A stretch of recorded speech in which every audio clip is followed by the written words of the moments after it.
আপনি মরে গেলে আপনার লাশটা পর্যন্ত নিয়ে অ্যাম্বুলেন্স সিন্ডিকেট করা হবে। আল্লাহ যে কয়দিন হায়াতে রাখবেন এই লড়াইটা করব।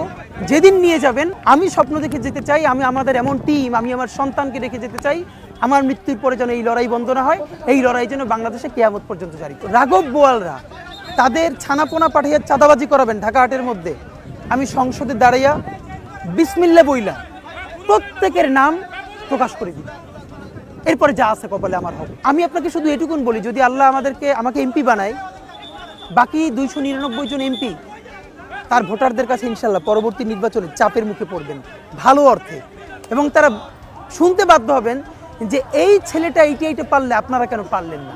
ইনশাল্লাহ এটা বাংলাদেশের মানুষের ভালোবাসায় এবং তাদের সহযোগিতায় আমরা সবাই মিলে করে দেখাবো ইনশাল্লাহ। নারে তাকবীর, আল্লাহু আকবার, ইনকিলাব ইনকিলাব, জিন্দাবাদ জিন্দাবাদ।